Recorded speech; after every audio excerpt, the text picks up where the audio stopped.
Alright, so we're going to be doing another section in Thus Spoke Zarathustra, and my cat is behind the glass door here, and she wants to come out here with me. Yeah, this is part 2, section 7 on the tarantulas. So, the tarantula is sort of a figurative image that he thinks up to be somebody who preaches for equality.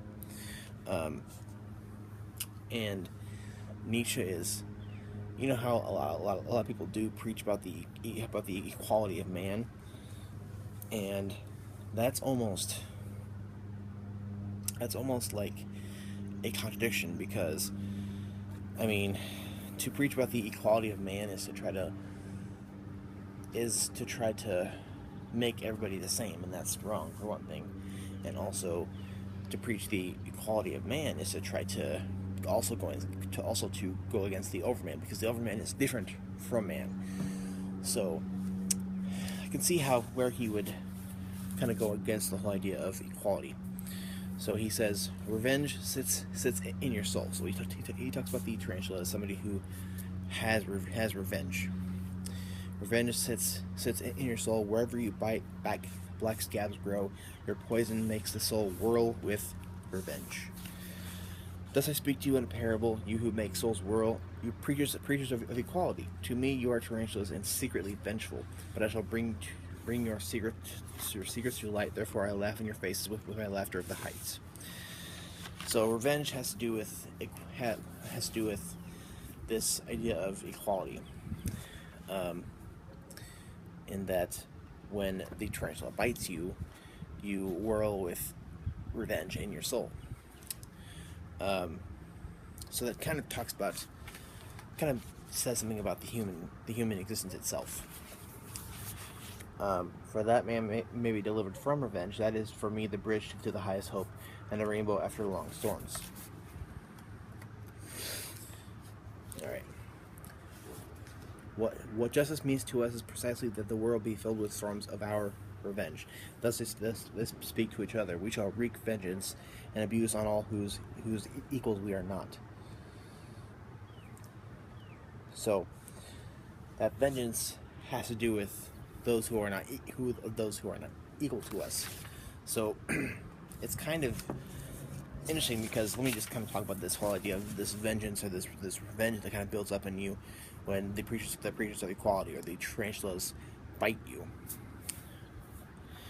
Equality, trying to lump everybody in the same boat when everybody's really not equal at all, kind of brings a revenge or a vengeance upon the person, in trying to bring vengeance on people who are obviously not equal to us.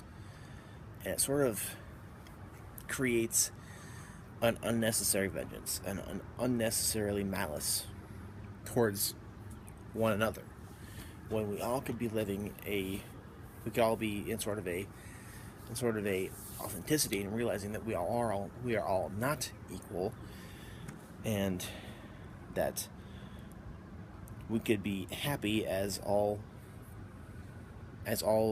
examples of the overman. That's a more happy existence, according to Nietzsche. But thus I counsel you, my friends, mistrust all in whom the impulse to punish is powerful. They are people of a low sort and stock. The hangman of the bloodhound, look out of their faces. Mistrust all who talk much of their justice. Verily their souls lack more than honey. And when they call themselves the good and the just, do not forget that they would be Pharisees if only they had power. Alright, I do not wish to be mixed up and confused with those preachers of equality, for to me justice seeks thus. Men are not equal, nor shall they become equal. What would my love of the overman be if I spoke otherwise? So basically the idea of equality is against the idea of the overman. The overman is kind of this thing that you can't really have equality with it, I guess. Verily the man who once piled his thoughts to the sky in these stones, he like the wisest, knew the secret of all life, that struggle and inequality are present even in beauty, and also for power and more power. That is what he teaches us here in the the plainest parable. How divinely vault and arches, break through each other in a wrestling match. So let me kind of go back to this one thing here.